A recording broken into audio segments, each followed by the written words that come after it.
আসসালামু আলাইকুম বন্ধুরা, সবাই কেমন আছেন? আশা করি আল্লাহর রহমতে ভালো আছেন। আজকে গরুর কলিজা ভুনা করব, সেই টাঙ্গাইলের ঐতিহ্যবাহী গরুর কলিজা ভুনা। বন্ধুরা, এই ভুনাটা বন্ধুরা এত মজা কি বলবো। আশা করি সম্পূর্ণ ভিডিও দেখবেন, দেখলে অবশ্যই ভালো লাগবে। এখানে আমি যে কলিজা, ফ্যাপসা, গুদ্দা সব কিছু সুন্দর করে ভালো করে ধুয়ে নিয়েছি বন্ধুরা। এই রান্নাটা বন্ধুরা এত মজা যে একবার না খেলে বুঝতে পারবেন না।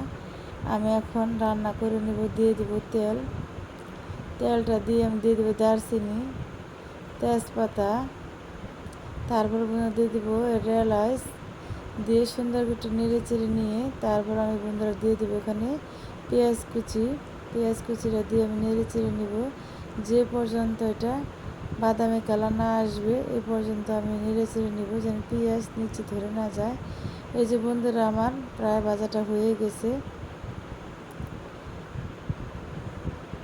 এখন আমি বন্ধুরা দিয়ে দিব আদা বাটা, জিরা বাটা, রসুন বাটা দিয়ে সুন্দর করে নেড়ে চেড়ে নিয়ে জানি কাঁচা রসুন পেঁয়াজের গন্ধটা চলে যায় এই পর্যন্ত নেড়ে চেড়ে দিয়ে দেবো হলুদ গুঁড়া, মরিচের গুঁড়া, ধনিয়ার গুঁড়া, দিয়ে দেবো আমি বন্ধুরা স্বাদ মতো লবণ দিয়ে সুন্দর করে নেড়ে চেড়ে নেব। বন্ধুরা, এই রান্নাটা এত টেস্ট, এটা টাঙ্গাইলের সেই ঐতিহ্যবাহী গরুর কলিজা ভুনা রেসিপি। বন্ধুরা, এটা রুটি, পরোটা, ভাত সব কিছুর সাথে খাওয়া যায়।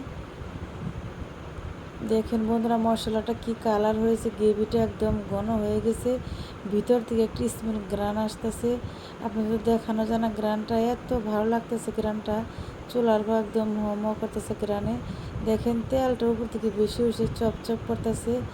এখন কলিজা ভুনাটা দিয়ে সুন্দর করে ভালো করে নেড়ে চেড়ে নিব। বন্ধুরা, মশলার কালার আর কলিজা অথবা ফেসফাস সব কিছু মিক্সার করে দিয়ে দিছি। দুইটা কালার যেন মিশে একাকার হয়ে অন্য একটা রূপ ধারণ করলো। দেখেন বন্ধুরা কালারটা কি সুন্দর হয়েছে, তরকারিটা ভিতর দিয়ে একদম টকবক করতেছে আর সুঘ্রাণ বেরোচ্ছে। কলিজা ভুনা বন্ধুরা, ভেসপা কলিজা মানে দুইটা মিক্স করে ভুনা করলে সবচেয়ে বেশি টেস্ট হয়। খালি কলিজা খালি ভেসপা ভুনা করলে ভালো লাগে না। দেখেন বন্ধুরা গ্রেভিটা ঘন হয়ে গেছে, আরও সিদ্ধ হবার জন্য হালকা একটু পানি দিয়ে দিব যেন আরও সুন্দর করে ভিতরে সব মশলা ঢুকে। দিয়ে আমি সুন্দর করে ঢাকনাতে ঢেকে রেখে দেবো বন্ধুরা 10 মিনিটের জন্য। এই যে দেখেন গ্রেভিটা ঘন হয়ে গেছে, কত সুন্দর তরকারিটা একদম ভিতর থেকে 30 মিনিট গ্রান আস্তে আস্তে আর একদম শুকনো শুকনো, মানে এটা এরকম একটা রান্না বন্ধুরা কি বলবো, বলার মতো না। এটা খাওয়ার পরে যে খাবে সেই বুঝবে এত স্বাদ এত মজা। বন্ধুরা, আমার রান্নাটা হয়ে গেছে। তোমাদের কাছে যদি রেসিপিটা ভালো লাগে লাইক কমেন্ট করে সাবস্ক্রাইব করে আমার পাশে থাকবে।